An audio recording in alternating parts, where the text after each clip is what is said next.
Alors suite à certaines crises de déréalisation, donc de distanciation par rapport au réel, l'obsession liée au solipsisme est née, oui, mais l'obsession liée au solipsisme, le solipsisme tel qu'il est proposé notamment par Descartes, il est valide, mais si vous avez besoin de certitude, il y a des thérapies dites existentielles que je pratique, et notamment pour les crises existentielles. Et pour cela, lorsque l'on a besoin d'une réassurance, donc je veux savoir quelque chose de sûr, eh bien, la plupart du temps, ce sont les mathématiques qui sont déconnectées du monde parce qu'on est dans une hypothèse, soit un triangle équilatéral, mais ça n'existe pas. La figure parfaite, etc. Mais si on dit que, et si on dit que, alors ça on en est sûr. Et là, on est dans l'épistémologie, la construction d'une connaissance dont on peut être sûr. C'est l'axiome, c'est l'art de la démonstration.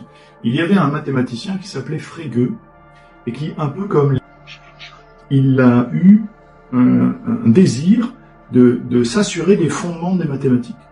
Il a voulu publier son livre, et juste avant la publication, il a reçu une lettre d'un autre mathématicien qui s'appelait Cantor, et qui a défoncé sa théorie des ensembles.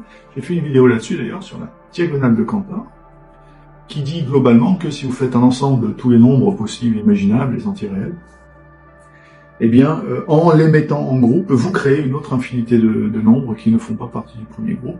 Je vous la fais courte.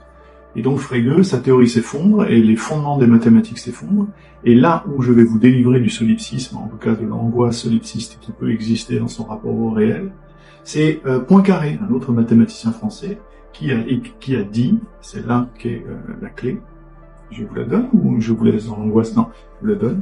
Les mathématiques fonctionnent sans fondement. C'est-à-dire, vous n'avez pas besoin de certitude, parce qu'on cherche souvent une connaissance absolue, alors que on n'a besoin que d'une connaissance suffisante et nécessaire. Et surtout, les crises existentialistes sont la révélation d'une anédonie, c'est-à-dire une baisse de plaisir. On est dans la Matrix, la vie est absurde, rien n'a de sens, mais qu'est-ce qu'on s'éclate! Là, le solipsisme n'est plus une angoisse.